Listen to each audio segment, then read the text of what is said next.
Kebakaran hebat membuat heboh warga di Jalan Sekar Sari nomor 3, Desa Kesiman Kertelangu, Denpasar Timur pada Minggu 3 Maret. Api melalap sejumlah bangunan semi permanen yang dijadikan kos-kosan maupun warung. Total 29 kamar yang terdapat dalam kos-kosan tersebut dibuat nyaris tak tersisa.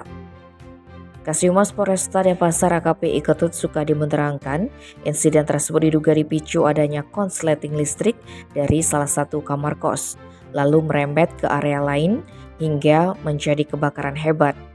Menurut kesaksian pemilik kos Sapri kepada polisi, musibah ini pertama kali diketahui ketika dirinya sedang keluar area rumah yang terletak di sebelah timur tempat kejadian perkara sekitar pukul 11.30 WITA.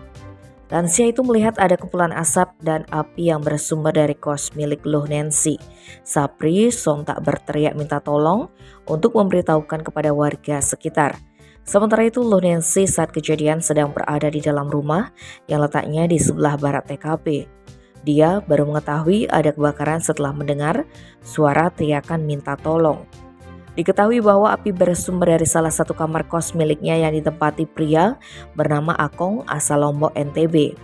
Kala itu kamar tempat api berasal tersebut dalam keadaan kosong karena penghuninya sudah beberapa hari tidak terlihat.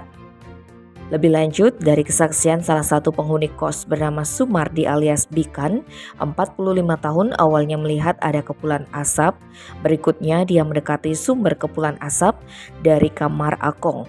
Saksi juga melihat ada kabel listrik yang terputus mengeluarkan percikan api di dekat kamar Akong.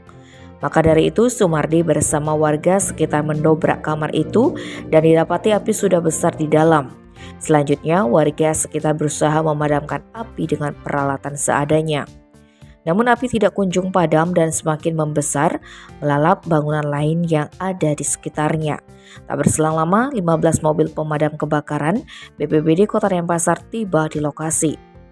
Amukan si jago merah akhirnya dapat dipadamkan setelah berjibaku selama lebih dari 2 jam, tepatnya pukul 14.10 WITA.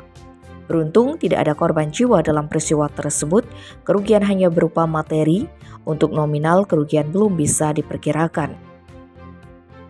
Tim Bali Express melaporkan.